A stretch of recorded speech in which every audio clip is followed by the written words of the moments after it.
우리나라는 무속신앙의 뿌리가 참 깊습니다. 그래서 미신을 참 많이 믿는 경향이 있어요. 물론 미신은 우리나라뿐만 아니라 전 세계에 이제 다 공통된 현상이긴 하지만 우리는 좀 더 그런 것 같습니다. 저는 어렸을 때 이제 부모님으로부터 몇 가지 이제 들은 이야기가 제가 설교 준비를 하다가 생각이 났습니다. 어떤 얘기냐면 문지방을 밟지 말아라 이런 얘기를 제가 들었고요. 그 다음에 밤에 휘파람을 불면 안 된다. 그리고 밥을 먹을 때 숟가락을 이렇게 밥에다 꼽지 말아라 이런 이야기를 들었습니다. 그래서 제가 이제 태어난 다음에는 다 이제 교회를 다녔기 때문에, 그전에는 이제 아니었지만 교회를 다녔기 때문에 제사를 지내지 않았음에도 불구하고 이제 그런 것들이 참 많이 있었습니다. 그리고 왜 그런지 설명은 안 해주셨던 것 같아요. 자, 우리는 일반적으로 통용되는 그 외에도 많은 미신들이 있습니다. 그래서 다 엘리베이터 이제 오늘도 타고 오셨겠지만 아파트도 마찬가지로 4층에 4자가 없고 대신 F자가 써져 있습니다. 불길하다 이거죠. 대놓고 이렇게 쓰면 불길하다. 그리고 또 뭐가 있습니까? 이사를 할 때 우리는 손 없는 날이 언제인지, 제가 우리라고 하는 건 일반적으로입니다. 여러분이 그렇다는 얘기가 아니고, 여기 예배 드리는 분들 가운데는 손 없는 날 골라서 이사하시는 분들은 아마 없으리라고 생각을 합니다. 제가 그래서 설교를 준비하다가 이제 무속인이 하는 얘기를 좀 들어봤습니다. 그랬더니 그 분이 이렇게 얘기를 하더라고요. 간혹 가다가 이제 이사를 할 때는 어느 방향으로 가는지 굉장히 주의를 해야 된다. 잘못된 방향으로 가면 거기는 귀신이 칼을 들고 이렇게 서 있다는 거예요. 그래서 가면 죽는다 이런 이야기를 합니다. 그러면서 자기가 겪었던 이야기, 직간접적으로 경험한 이야기를 하는 것을 보았습니다. 몇 년 전에 한 4, 5년 전 통계이긴 하지만 우리나라 국민의 64% 정도가 신문을 통해서든 인터넷이든 모바일 앱을 통해서든 오늘의 운세를 본다라고 하는 제가 통계를 본 적이 있습니다. 여러분은 오늘의 운세 안 보시죠? 여러분, 왜 사람들은 이렇게 미신을 따르고 앞날을 알려고 그렇게 할까요? 점을 볼까요? 연말 연초가 되면 이제 아직은 아니지만 사람들이 해마다 자신의 운세를 알기 위해서 용하다고 하는 그런 점집을 찾아가서 점을 보는 일들을 많이 합니다. 그렇게 하는 이유는 미래에 대한 불안과 두려움 때문에 그렇게 하는 것이죠. 그래서 미리 좀 미래를 알고 내 미래에 닥칠 그런 위협을 좀 미리미리 없애자라고 하는 측면에서 그렇게 하는 것입니다. 자, 오늘 본문에도 보면 불안한 미래를 주술로 해결하려고 하는 한 사람이 등장합니다. 이 사람은 발락이라고 하는 사람이에요. 이름 비슷한 두 사람이 나오는데 하나는 발락이고 하나는 발람입니다. 발락은 모압의 왕이에요. 지금 굉장히 자기는 두려움 가운데 있는 것입니다. 왜냐하면 지금 이스라엘 민족이 한 수백만 명 되잖아요. 근데 그 민족이 지금 모압 바로 있는 모압 평지에 진을 치고 있습니다. 근데 사실 이스라엘은 모압과 전쟁을 하려고 하는 것이 아니라 하나님이 인도하심을 따라서 그들이 약속의 땅인 가나안 땅으로 지금 들어가기 위해서 지금 모압 평지에 진을 친 겁니다. 근데 이 발락이라고 하는 모압 왕은 이러다 전쟁이 나는 건 아닌가라고 하는 이 두려움 때문에 어떤 방법을 고안해내냐 하면 이 바벨론이라고 하는 그 큰 나라 있지 않습니까? 그 나라에 굉장히 유명한 주술사 발람이라고 하는 주술사를 큰 돈을 약속하고 이제 모셔옵니다. 그러면서 원하는 건 딱 한 가지, 목표는 딱 한 가지예요.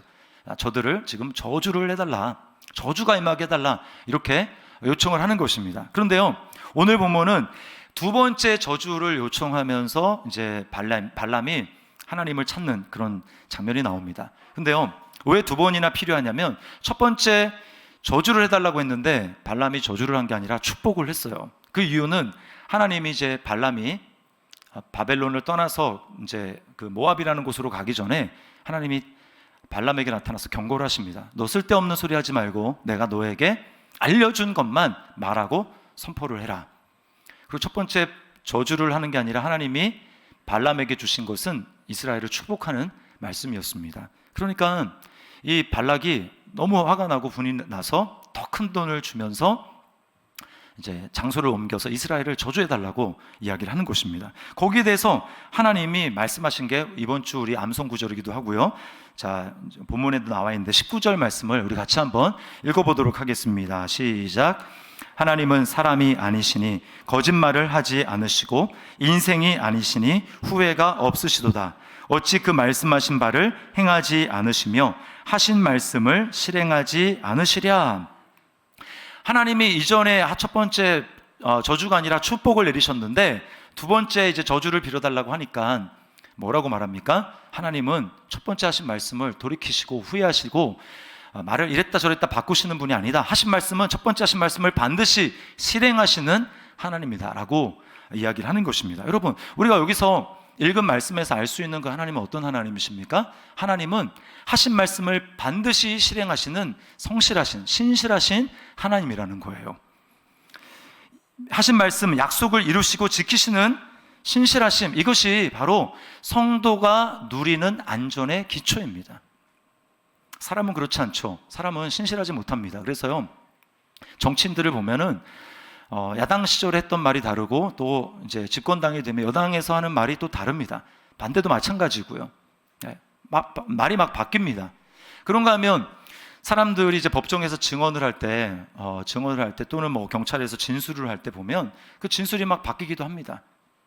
돈으로 매수를 하거나 협박을 받거나 하면 진술 내용을 전혀 정반대의 것을 가지고 진술을 하기도 합니다. 그런가 하면 어떻습니까? 서로 개인 간의 관계에 있어서는 돈을 빌려주기도 하고 돈을 꾸기도 하고 이렇게 되는데 내가 언제까지는 반드시 갚는다. 그때 돈이 들어오게 돼 있다. 이렇게 해가지고 돈을 빌려주고 또 꾸거나 하지 않습니까? 근데 예상치 못하는 상황이 발생하는 거예요. 전혀 예상치 못하는 상황. 그래서 들어오기로 한 돈이 안 들어옵니다. 그러면 돈을 줄 수가 없잖아요.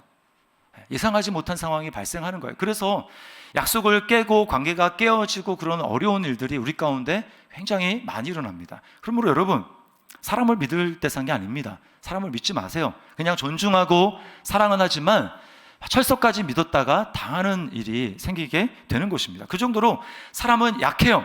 약하기 때문에 자기에게 위협이 닥치게 될 때 일단 자기 살자고 말을 바꾸는 것이 사람입니다. 약하기 때문에 악한 거예요. 그게 사람입니다.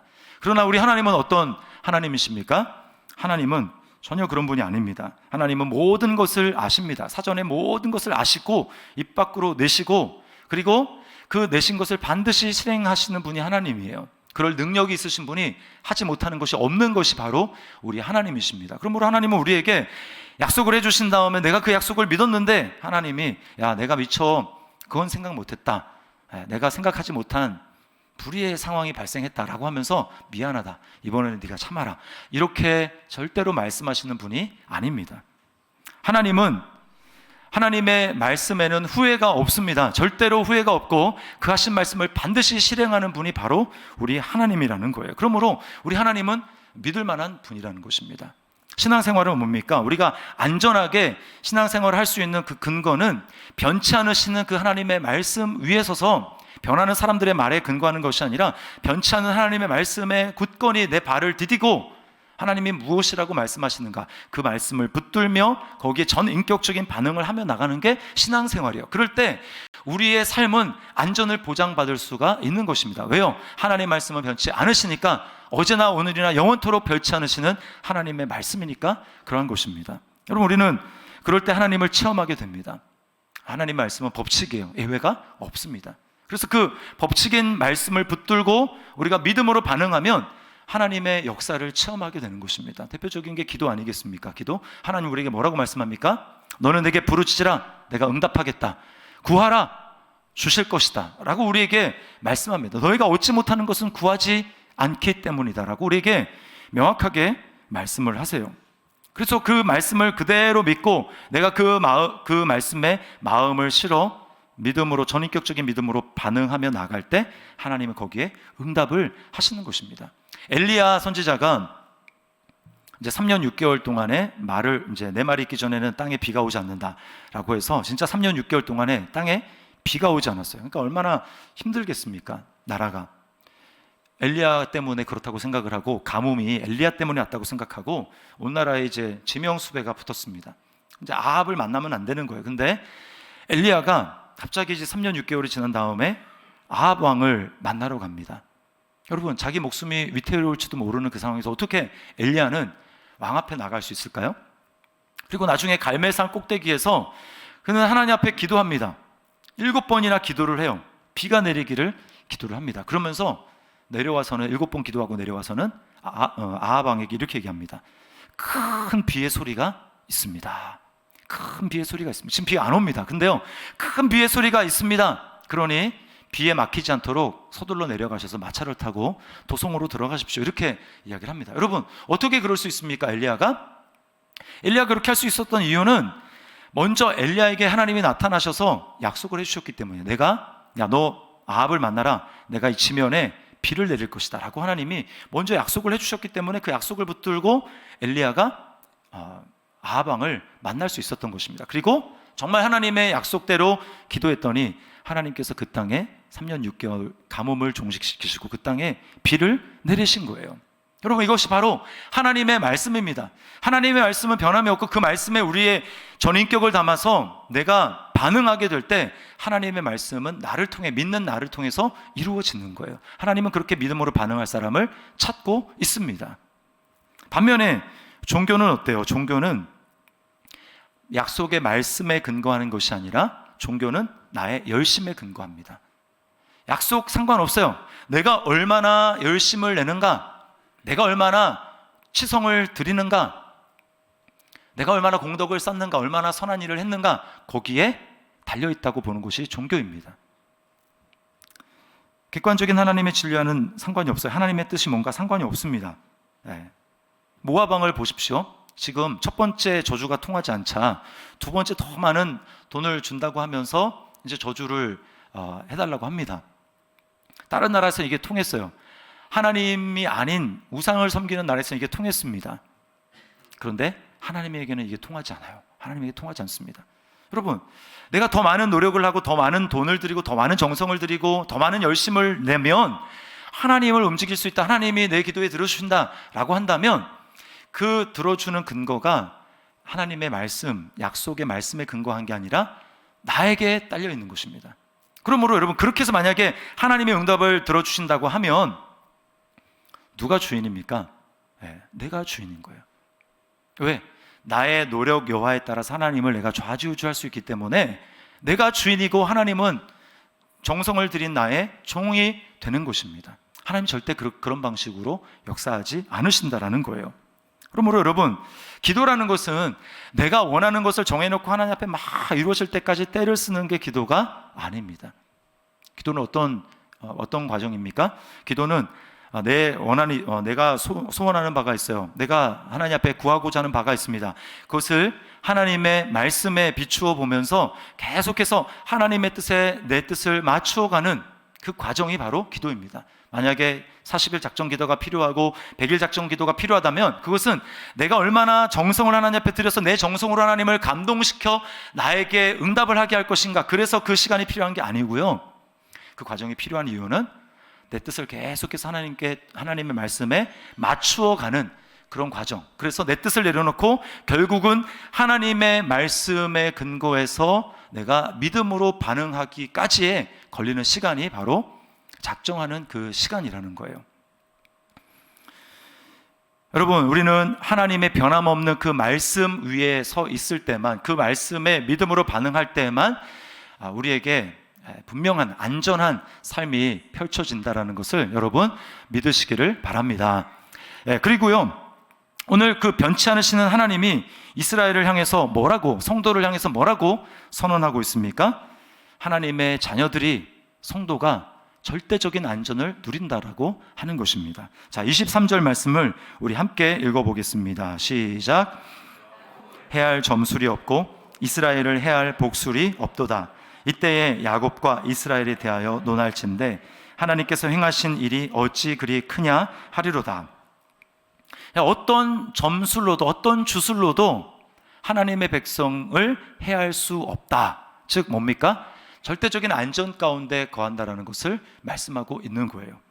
여러분, 우리는 여러분 가운데 이제 예수님을 믿은 지 오래됐거나 아니면 모태신앙이거나 뭐 해가지고 원래부터 예수님을 알고 교회 생활에 익숙하고 그랬던 분들은 잘 모를 수 있는데요, 예수님을 믿지 않다가 예수님을 믿은 사람들, 이런 분들 같은 경우에는 그 차이를 정말 심하게 느낍니다.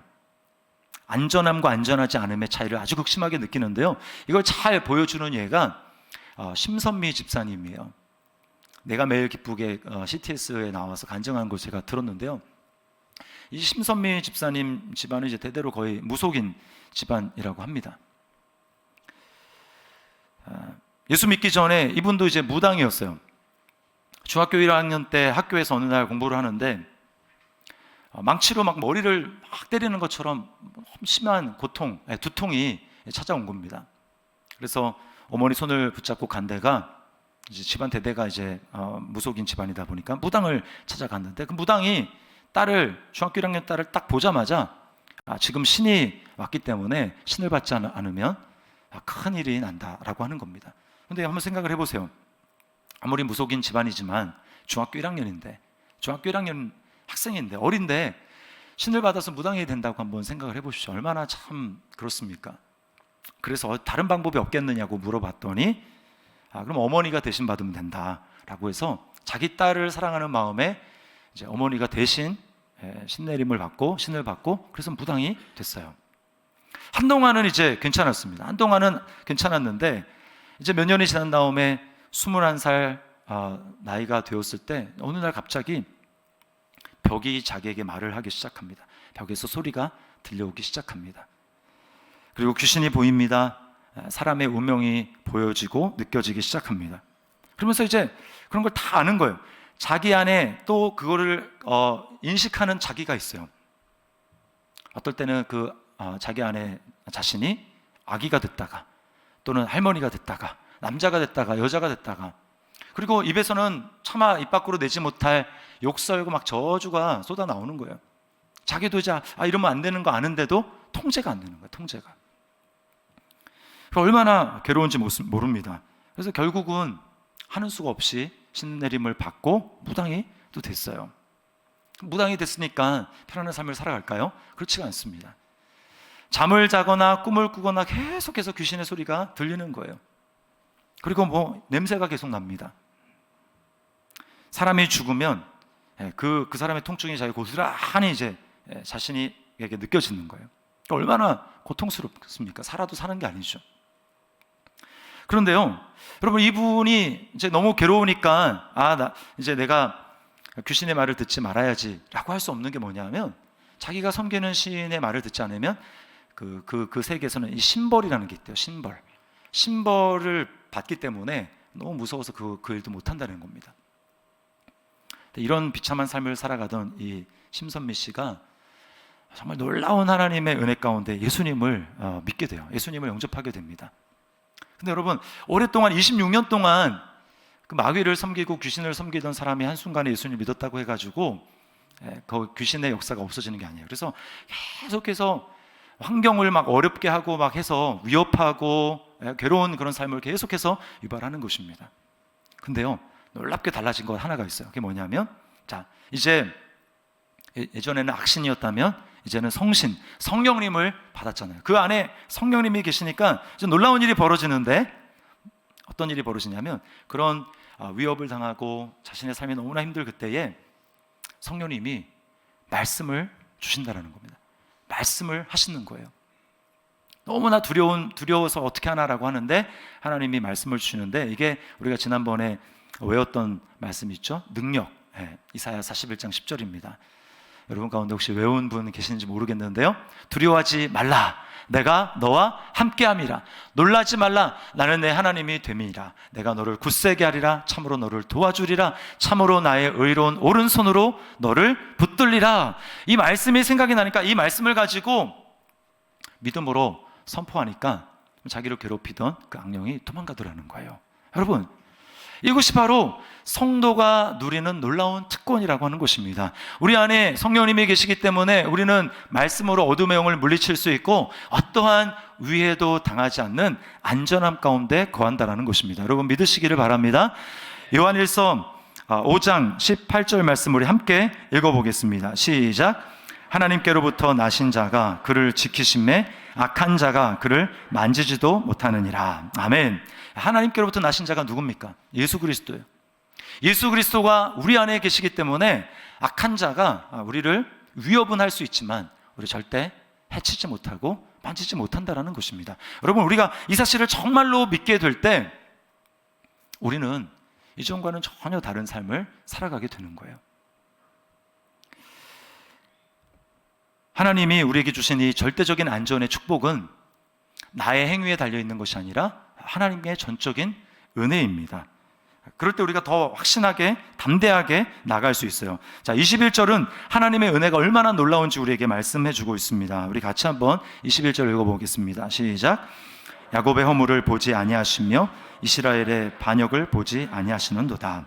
이거를 새 번역에서는 이렇게 번역했어요. 주님께서는 야곱에게서 아무런 죄도 찾지 못하셨다. 주님께서는 이스라엘에게서 어떤 잘못도 발견하지 못하셨다. 말이 안 됩니다. 그렇지 않습니까?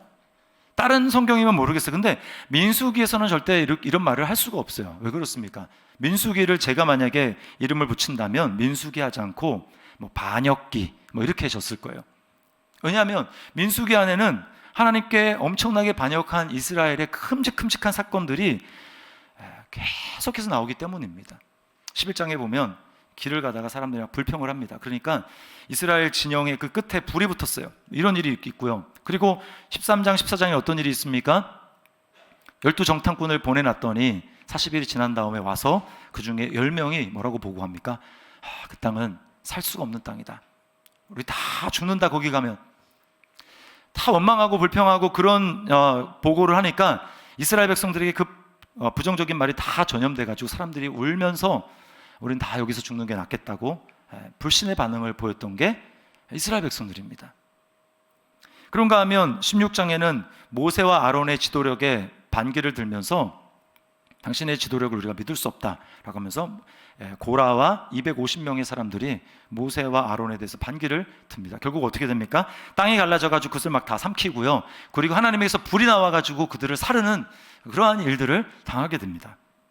뿐만 아니에요. 20장에는 물이 없다고 또 막 불평하자 하나님 모세를 통해서 반석을 가리켜서 물을 내라고 이야기를 합니다. 근데 모세가 이제 인내가 한계에 왔어요. 그래서 지팡이로 바위를 내려치면서 우리가 이 반석에서 물을 내랴, 자기들이 물을 주는 것처럼 그렇게 했습니다. 그래서 그것 때문에 모세는 가나안 땅에 들어가지 못하게 됩니다. 그리고 다음 장에 또 뭐가 나옵니까? 계속 또 길이 안 좋다고 불평을 하니까 불뱀에 나와가지고 묵니다. 여러분, 하나님이 기억상실증이 걸린 분이 아니라면 어떻게 방금 전까지 이런 일을 한 자들을 향해서 잘못을 찾지 못한다. 말이 됩니까? 잘못을 발견하지 못하셨다. 아무런 죄도 찾지 못하셨다. 이게 말이 됩니까? 제가 이 말씀 드리니까 이제 생각이 나는데, 제가 한번 우리 교회는 말씀을 드린 적이 있는데, 제가 이제 결혼을 허락받기 위해 가지고 저희가 3남매인데 제가 막내입니다. 근데 결혼 제가 제일 먼저 했어요.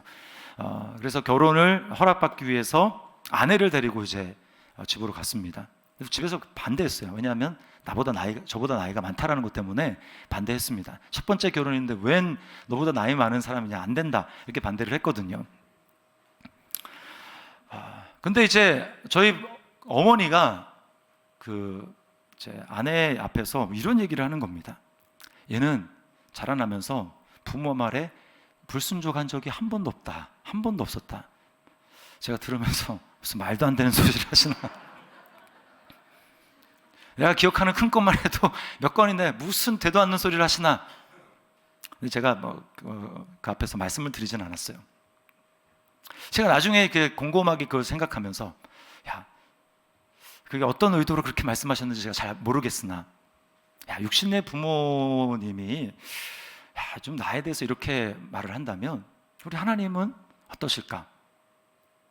여러분, 하나님이 이스라엘 백성들이 생기기 전에 딱 한 사람 아브라함을 부르실 때요, 아브라함이 우상을 섬기는 그 바벨론에 있지 않았습니까? 아브라함을 부르실 때 하나님이 이런 축복을 하십니다. 뭐냐면 창세기 12장 3절인데요. 이렇게 말씀하세요. 너를 축복하는 자에게는 내가 복을 내리고 너를 저주하는 자에게는 내가 저주하리니 땅의 모든 족속이 너로 말미암아 복을 얻을 것이라.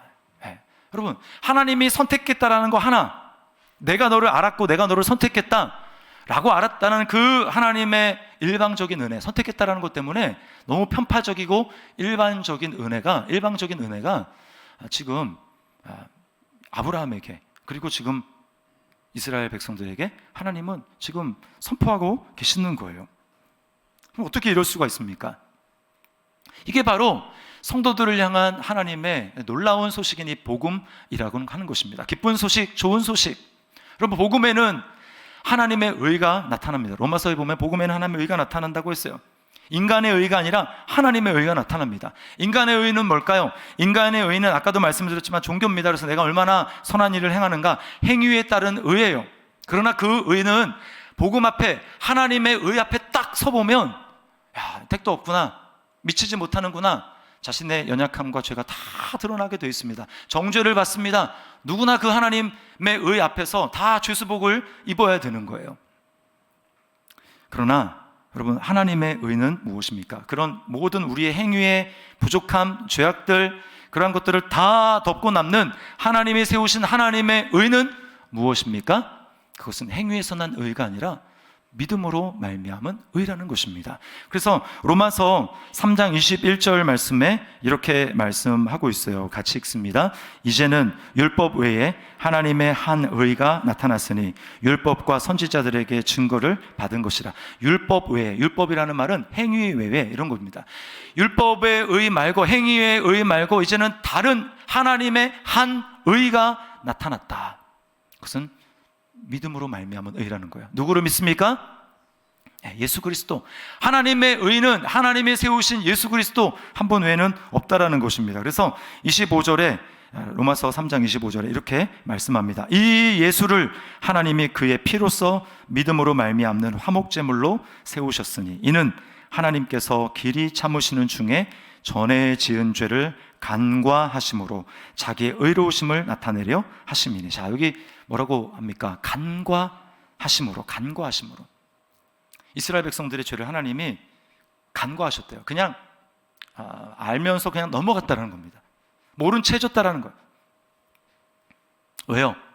이제 훗날에 하나님이 세우신 하나님의 유일한 의가 되시는 예수 그리스도가 오셔서 그들의 모든 죄악을 다 예수 그리스도에게 옮겨가기 때문에, 그래서 그들의 죄를 보지 않으시고 간과하신다라고 말씀하는 것입니다. 여러분, 우리의 모든 반역, 우리의 모든 죄악들, 그 모든 것들을 하나님이 예수 그리스도에게 다 옮기셔서 예수 그리스도를 심판하심으로 말미암아 우리를 하나님이 의롭다고 말씀하시는 하나님의 의를 굳게 세우신 것입니다. 그러므로 우리 행위의 의가 아니라 그 하나님이 우리를 너는 절대적으로 안전하다라고 말씀하시는 그 하나님의 축복은 나의 행위에 따라서 내가 잘 살면 좀 더 이전보다 안전하고, 못 살면 덜 안전하고, 이런 삶이 아니라 전적인 하나님의 은혜 가운데, 하나님의 의 가운데 믿음으로 우리에게 주어진 일이기 때문에 여러분, 이것은 완전한 의라는 것을 여러분 믿으시기를 바랍니다. 완전한 안전인 거예요. 예수님이 저주를 받으셨기 때문에 우리는 축복을 받았습니다. 예수님이 우리를 위해서 죽으셨기 때문에 우리는 영원한 생명을 얻었습니다. 예수님이 우리 대신 심판을 받으셨기 때문에 우리는 영원히 심판받지 않고 우리는 하나님의 옳다하심, 의롭다하심을 받은 자가 된 것입니다. 그러므로 그리스도 예수 안에 있는 자에게는 결코 정죄함이 없나니. No condemnation, no condemn. 전혀 하나라도 없다는 거예요. 우리는 예수 그리스도 안에 있습니다. 우리는 예수 그리스도 안에 있습니다. 그리스도 안에 우리는 이미 하나님 나라 안에 있습니다. 우리는 이미 넘치는 복을 받았습니다. 예수님 안에 있다는 거, 이미 넘치는 복을 받았다는 거예요. 행복해지기 위해서 우리 신앙생활하는 게 아니고요, 예수 그리스도 안에서 우리는 이미 행복하기 때문에 신앙생활 하는 것입니다. 여러분 믿으시기를 바랍니다. 이미 행복해요. 우리는 예수 안에서 우리는 안전한 존재예요. 24절에 보니까 이스라엘을 사자에 비유합니다. 이 백성이 암사자같이 일어나고 수사자같이 일어나서 움킨 것을 먹으며 죽인 피를 마시기 전에는 눕지 아니하리로다. 여러분, 사자는 두려워하지 않습니다. 사슴은 두려워하지만 사자는 두려워하지 않아요. 왜요? 동물의 세계 가운데 자기를 위협할 수 있는 존재가 아무도 없다는 것을 알기 때문에 사자는 담대합니다. 자더라도 담대해요. 사자기 때문에. 그리고 우리는 유다 지파의 사자가 되시는 예수 그리스도와 연합된 자로 그리스도 안에 거하기 때문에 우리는 원래 두려움 가운데 벌벌 떨 수밖에 없는 그런 존재였지만 예수 그리스도 안에서 우리는 오늘 하나님이 사자 같다, 너는 사자다, 담대하다 라고 말씀을 하십니다. 우리는 그 안전함을 누릴 수 있는 존재가 된 거예요. 아까 심선미 씨 이야기를 했지만 이 집사님이 26년 동안 무당 일만 하다가 그 무당 일을 딱 멈췄으니까, 여러분 이제 뭐 예수 믿을 때 나이가 21살이니까 26년 하면은 47살이쯤 되겠네요. 그때 여러분 하던 일을 멈췄어요? 그럼 뭘로 살아가겠습니까? 평생 그 일만 했는데. 그 사람들이 만나는 사람들마다 물어본대요. 도대체 뭘 먹고 살아갑니까? 어떻게 살아갑니까? 심선미 씨가 기초생활수급 대상자가 됐다고 합니다. 그러니까 이제 경제적으로 너무 힘든 거죠. 그리고 예수님을 믿어서 이제 귀신의 괴롭힘은 없지만 육신의 질병이 찾아왔다고 얘기를 해요. 루푸스병과 섬유 근육통, 이게 희귀난疾병인데 통증이 아마 어마무시하다고 합니다. 이제 막 육체적으로 너무 힘든 거죠. 여러분, 세상 사람이라면 이런 지경에 놓여 기초생활수급자고, 그리고 나에게 질병, 이런 통증이 있다. 그러면 여러분 안전하다고 하겠습니까? 안전하다고 할 수 없어요. 기초생활수급자인데 내일 어떻게 될 줄 압니까? 노후가 어떻게 될 줄 압니까? 내가 이렇게 병약한데, 아픈데 어떻게 될 줄 압니까? 불안하죠. 그런데요, 이 심선미 씨는 전혀 다른 고백을 합니다. 자기가 무당일 시절에는요, 돈이 엄청나게 많았대요. 그래가지고 사고 싶은 거를 다 샀다고 합니다. 그리고 사더라도 제일 좋은 거, 남들과 비교해서 좀 자랑할 만한 정말 좋은 거, 차도 좋은 거, 그런 거를 샀다는 거예요. 그런데도 마음에 만족이 없더랍니다. 만족, 계속 비교하고 시기하고 질투하는 만족이 없는 거예요. 근데 지금 오히려 기초수급 대상자가 됐잖아요. 근데 이 심선미 씨가 뭐라고 고백하냐면, 심선미 씨의 말을 잘 들어보세요. 아버지께서 넉넉하게, 여기 아버지는 하나님 아버지입니다. 넉넉하게 주시지는 않지만 정말 제게 필요한 부분만큼은 채워주세요. 제가 사실상 갖고 싶은 게 없어요. 그렇게 필요한 것도 없어요. 그런데 정말 필요한 게 있다면 예수 그리스도밖에 없어요. 세상적으로 본다면 정말 비천한 자예요. 이보다 더한 병이 생겨도 저한테 이상한 게 아니에요. 저는 누구를 붙들고 극복할 수 있냐, 누구를 붙들고 내가 소망을 갖고 살 수 있냐, 그게 정말 중요하다고 생각하거든요.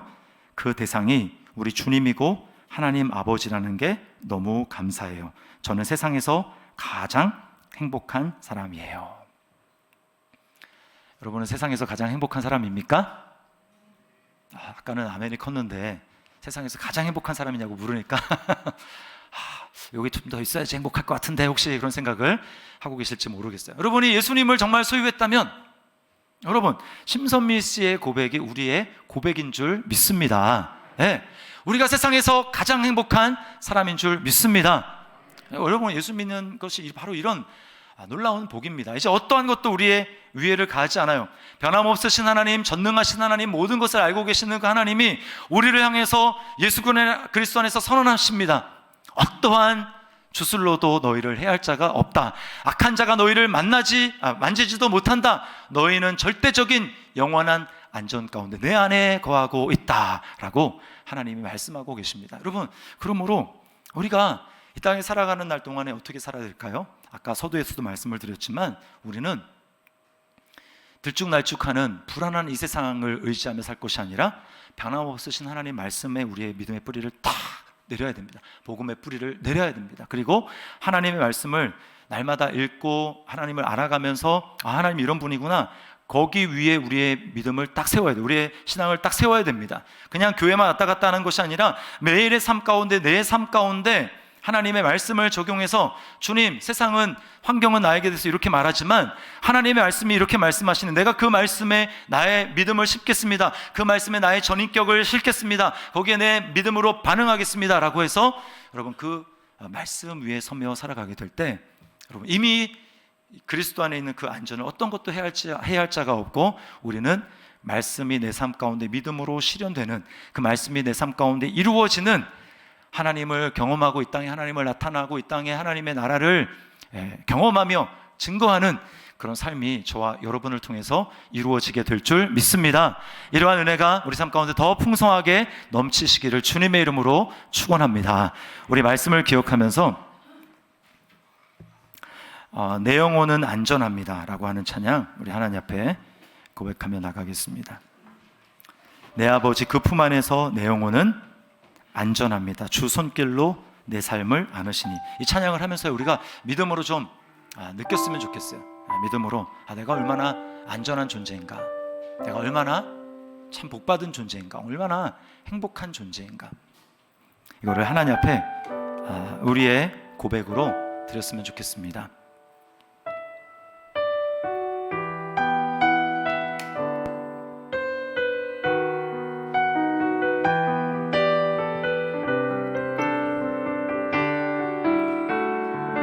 내 아버지 그 품 안에서, 내 아버지 그 품 안에서 내 영혼은 안전합니다. 주 손길로 내 삶을 안으시니 그 평강이 나를 덮습니다. 다시 한번 고백할까요? 내 아버지, 내 아버지 그 품 안에서 내 영혼은 안전합니다. 주 손길로 내 삶을 안으시니 그 평강이 나를 덮습니다. 나 비록 넘어지며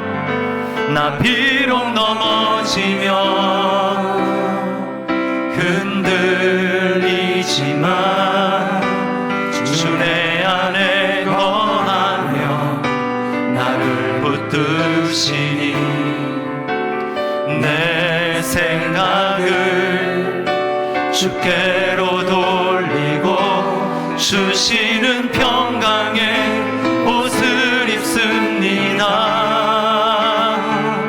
주 약속 안에서 내 영혼 평안해. 내 뜻보다 크신 주님의 계획 나 신뢰해. 두려움 다 내려놓고 주님만 의지해. 주 안에서 내 영혼 안전합니다. 나 비록 넘어지며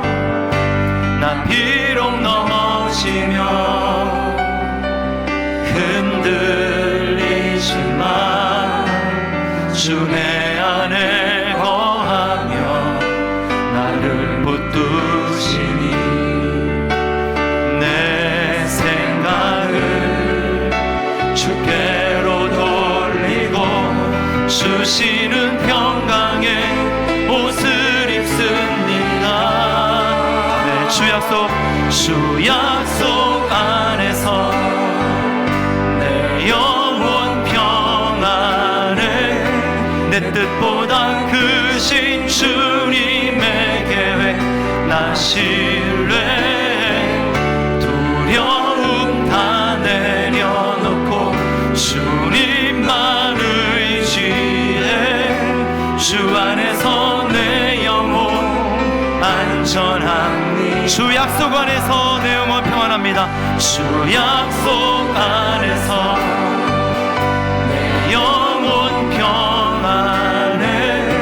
내 뜻보다 크신 주님의 계획 나 신뢰해.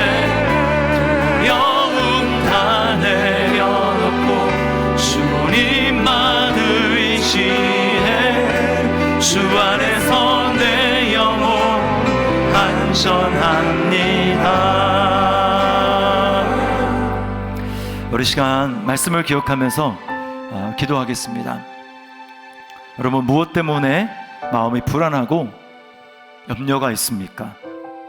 무엇 때문에 안전하지 못하다고 생각합니까? 환경을 보지 마시고 오늘 우리에게 말씀하시는 그 하나님의 말씀을 들으십시오. 그 말씀을 믿으십시오. 하나님은 우리를 너는 내 손 안에 있다, 너는 내 안에 있다 라고 말씀하십니다. 그리고 우리를 향해서 선언하십니다. 그 선언은 절대로 후회하거나 상황에 따라서 변하는 그런 말씀이 아닙니다. 그렇다면 우리는 믿음으로 반응해야 됩니다. 이 삶 가운데, 여러분 가운데 두렵게 만드는 환경이 있습니까? 불안하게 만드는 환경이 있습니까? 불안해, 불행해, 그렇게 말하지 마십시오. 그건 믿음의 반응이 아닙니다. 주님, 내가 그리스도 안에 있습니다. 나는 안전합니다. 하나님이 내 삶을 지키십니다. 하나님이 내 삶을 보호하십니다. 믿음으로 선포하십시오. 여러분 마음 가운데 부정적인 불신의 생각이 들게 하고 망할 것 같고 안 될 것 같다 말하는 어둠의 그 말에, 속삭임에 기울이지 마시고 여러분 말씀으로 선포하시고 승리하십시오. 그리고 매일매일의 삶 가운데 변함없는 하나님의 말씀 위에 여러분의 삶을 올려두시고 거기에 믿음으로 반응하는 삶을 살아가십시오. 그럴 때 여러분 우리 삶은 점점 더 하나님의 큰 평안을 경험하게 될 것입니다. 안전을 경험하게 될 것입니다. 우리 그렇게 결단하며 하나님 앞에 기도했으면 좋겠습니다. 기도하시겠습니다.